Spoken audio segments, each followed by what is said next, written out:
মুক্তারপুর সেতু থেকে শুরু করে একেবারে শীতলক্ষা অর্থাৎ কলাঘাট সেতু পর্যন্ত প্রায় দীর্ঘ যানজট, প্রায় ঘণ্টাব্যাপী এই যানজট চলছে, যেখানে সকল ধরনের যানবাহন স্থবির হয়ে রয়েছে। কোনো দিক থেকে কোনো যানবাহন আসা যাওয়া করছে না। এবং কী কারণে এই যানজট? কারণ এই রাস্তাটি জুড়ে কিন্তু ট্রাফিক ব্যবস্থাপনা না থাকার ফলে বিভিন্ন সময় এই দীর্ঘ যানজটের সৃষ্টি হয় এবং এই যানজট থেকে বিভিন্ন সময় সাধারণ মানুষ সহ পথচারীরা চরম ভোগান্তিতে পড়েন এবং এই যানজট কিন্তু প্রায় ঘন্টা ধরে চলছে।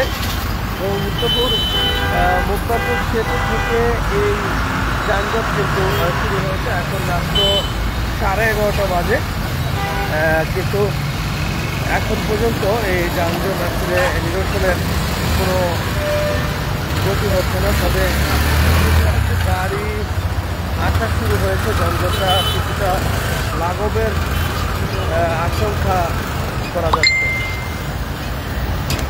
মুন্সিগঞ্জের ভোগান্তির নাম মুক্তারপুর পঞ্চবটি সড়ক। এই সড়কটি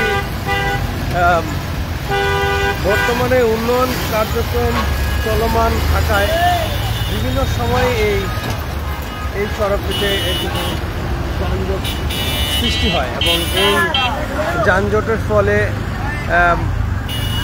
অ্যাম্বুলেন্সের যে রুগীদের অনেক ভোগান্তির মধ্যে পড়তে হয় এবং দুই পাশে রাস্তা এমনভাবে খোঁড়াখুড়ি করে রাখা হয়েছে, যার ফলে এই রাস্তার খোঁড়াখুড়ির কারণে যে রাস্তার উন্নয়ন করতে গিয়ে সাধারণ মানুষের ভোগান্তি চরম আকার ধারণ করেছে, যা প্রতিদিনের ঘটনা।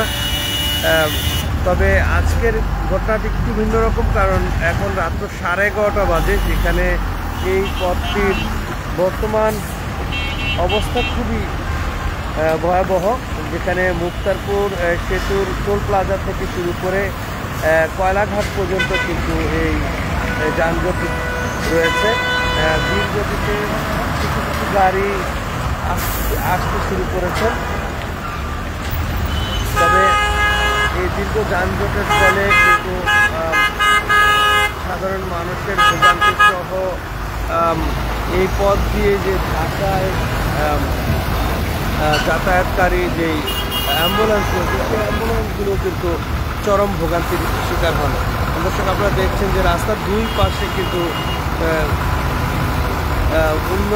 রাস্তা উন্নয়নের কাজ করার ফলে কিন্তু দুই পাশেই গর্তর সৃষ্টি হয়েছে। বিভিন্ন সময় এই গর্তে কিন্তু এই বৃষ্টির যেই সময় চলছে, এই বৃষ্টির কারণে যে জলাবদ্ধতা তৈরি হয় এবং এই জলাবদ্ধতার কারণে কিন্তু এই রাস্তায় বিভিন্ন সময় গাড়ি উঠতে গিয়ে যানজট আরও চরম আকার ধারণ করে। এমনটাই আমরা শুনছিলাম, একজন বলছিলেন একটি গাড়ি পড়ে গিয়ে সেখানে এই যানজটের সৃষ্টি হয়েছে, এমন কথা বলছিলেন।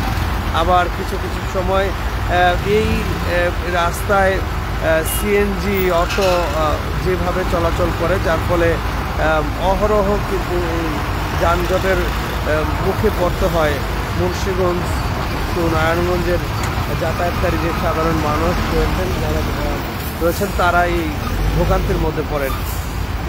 তবে যানজট নিরসনে দ্রুততম সময়ের মধ্যে যদি এই যে রাস্তার কাজ, সেই রাস্তার কাজ যদি সম্পূর্ণ না করা হয়, তাহলে যানজট আরও বিকট আকার ধারণ করার আশঙ্কা করছেন স্থানীয় সাধারণ মানুষ। দর্শক, আপনারা জানেন যে মুন্সিগঞ্জের এই পথটি দিয়ে premier cement, Shah cement, crown cement, স্কেন্স সিমেন্ট ফ্যাক্টরি সহ প্রায় 5টি সিমেন্ট কারখানা রয়েছে। যে সিমেন্ট কারখানার গাড়িগুলো এই পথ দিয়ে চলাচল করে এবং এই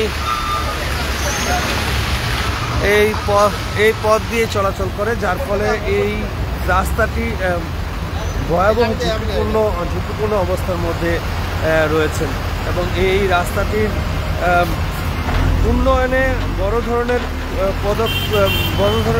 কোনো পদক্ষেপ কিন্তু এই যে উন্নয়নের কাজ চলছে সেই উন্নয়নের কাজটি বাধাগ্রস্ত হচ্ছে, যানজট এবং সেই সাথে সাধারণ মানুষের ভোগান্তি চরম আকার ধারণ করছে। মাঝে মধ্যে কিছু গাড়ি, সেই গাড়িগুলো কিন্তু যখন বিকল হয়ে রাস্তায় আটকে যায় তখনও কিন্তু এই যানজট সৃষ্টি হয়, কারণ এই রাস্তাটি দিয়েই যে বড় ধরনের যে সিমেন্ট কারখানাগুলো রয়েছে সেই সিমেন্ট কারখানার গাড়িগুলো প্রতিনিয়ত এই রাস্তাটি দিয়ে ব্যবহার করেন এবং সেই সাথে ছোট বড় শিল্প কারখানা রয়েছে অনেক, যার ফলে এই রাস্তাটি এই রাস্তা দিয়ে যত মানুষ চলাচল করেন তার বেশিরভাগ সময় কিন্তু সাধারণ মানুষ এই যানজটের শিকার হয়ে ভোগান্তিতে পড়েন। দর্শক, আপনারা কমেন্টসের মাধ্যমে জানাবেন মুন্সিগঞ্জ মুক্তারপুরের ঢাকা এবং মুক্তারপুরের রাস্তার যেই বেহাল দশা, এই বেহাল দশার তথ্য আপনারা তুলে ধরতে পারেন কমেন্টসের মাধ্যমে।